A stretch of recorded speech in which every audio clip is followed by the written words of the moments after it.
नमस्कार, ये आकाशवाणी पटना है। अब आप खालिद रशीद से प्रादेशिक समाचार सुनिए। प्रधानमंत्री नरेंद्र मोदी ने कहा, भारतीय सेना देश के दुश्मनों को करारा जवाब दे रही है। चुनाव आयोग ने 28 फरवरी तक एक ही स्थान पर 3 वर्षों से तैनात अधिकारियों को हटाने का दिया निर्देश। केंद्रीय विधि मंत्री रविशंकर प्रसाद ने एक बार फिर उच्चतम न्यायालय से अयोध्या विवाद मामले की शीघ्र सुनवाई करने का अनुरोध किया। और IRCTC से जुड़े धन शोधन मामले में दिल्ली की अदालत ने राजद अध्यक्ष लालू प्रसाद, उनकी पत्नी राबड़ी देवी और पुत्र तेजस्वी यादव को जमानत दी।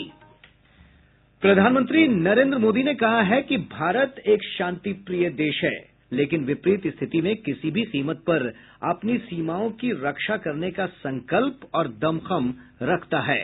आज नई दिल्ली में एनसीसी गणतंत्र दिवस शिविर के समापन परेड को संबोधित करते हुए प्रधानमंत्री ने कहा कि भारतीय सेना देश के दुश्मनों को करारा जवाब दे रही है।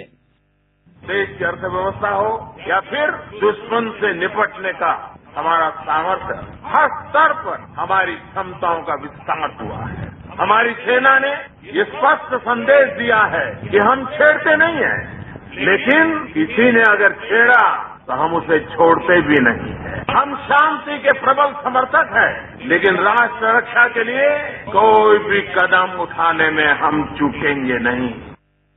प्रधानमंत्री ने कहा कि एनसीसी कैडेट स्वच्छ भारत अभियान जैसी विभिन्न योजनाओं के प्रसार में महत्वपूर्ण भूमिका निभा रहे हैं। मुझे खुशी है कि बीते वर्ष एनसीसी के कैडेट्स ने अनेक महत्वपूर्ण कदमों के साथ खुद को जोड़ा। स्वच्छ भारत अभियान हो, डिजिटल ट्रांजैक्शन हो, बेटी बचाओ बेटी अभियान हो, पर्यावरण से जुड़े मुद्दे हो, जन जागरण के ऐसे अनेक मुद्दों को लेकर आपके प्रयास प्रशंसनीय है।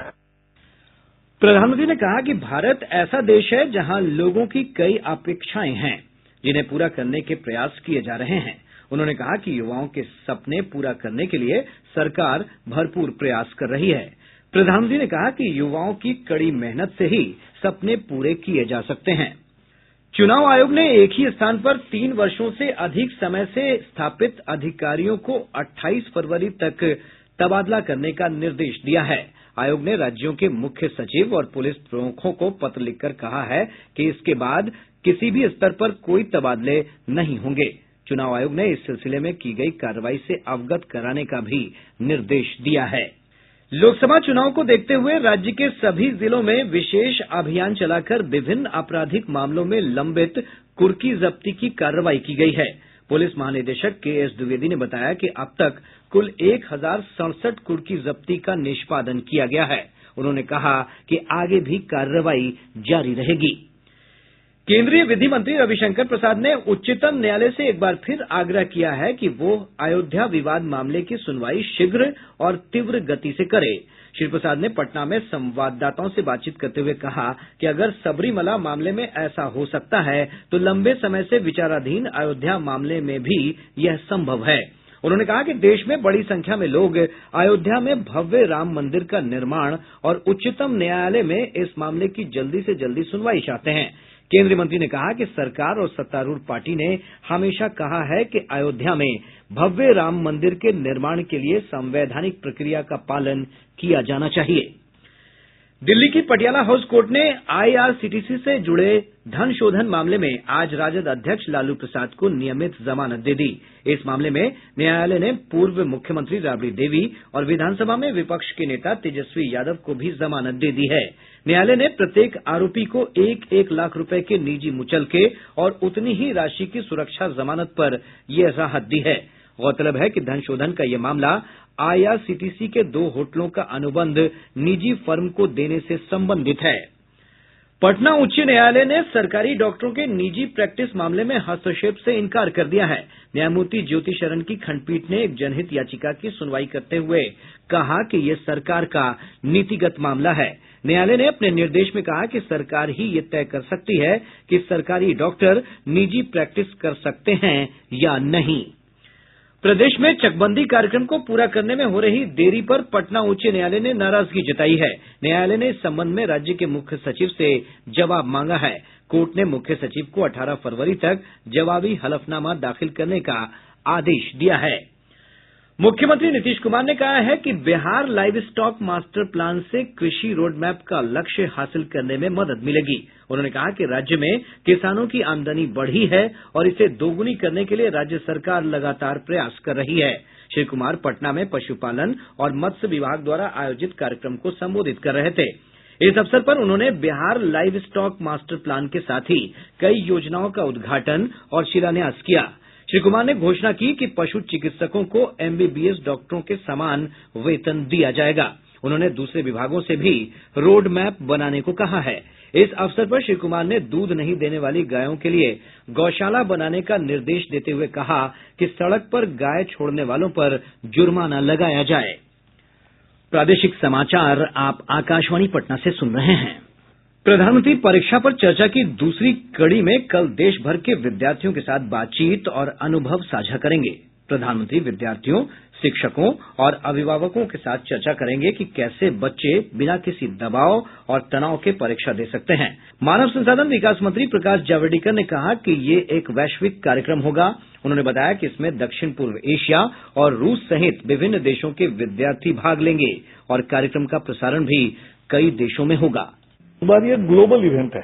रशिया में, दोहा में, ईरान में, कतर में, कुवैत में, नाइजीरिया में और साउथ ईस्ट एशिया में सभी जगह ये 9 देशों से ज्यादा देशों में ये कार्यक्रम प्रसारित होगा और एक साथ लोग देखेंगे। आकाशवाणी और दूरदर्शन से इस कार्यक्रम का सीधा प्रसारण किया जाएगा।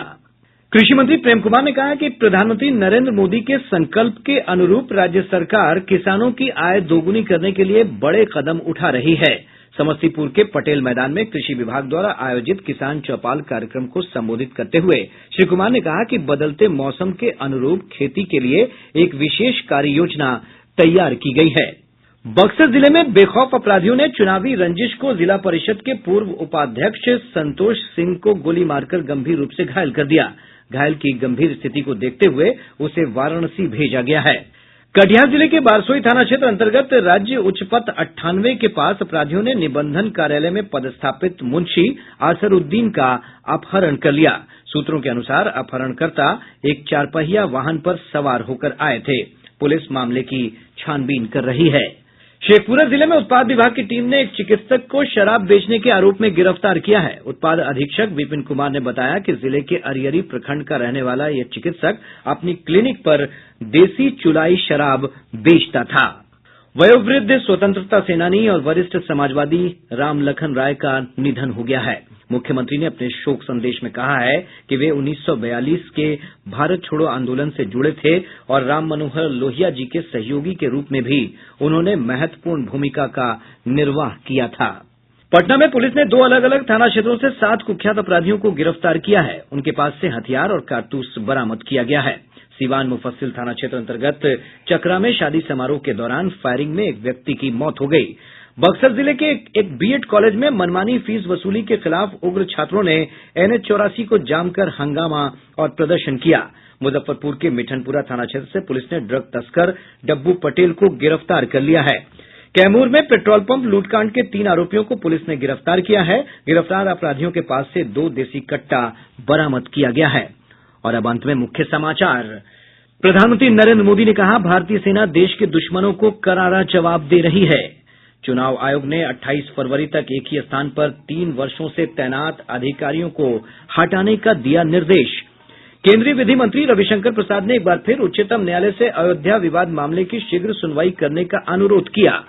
और IRCTC से जुड़े धन शोधन मामले में दिल्ली की अदालत ने राजद अध्यक्ष लालू प्रसाद, उनकी पत्नी राबड़ी देवी और पुत्र तेजस्वी यादव को जमानत दी। इसके साथ ही आकाशवाणी पटना से प्रसारित प्रादेशिक समाचार का ये अंक समाप्त हुआ।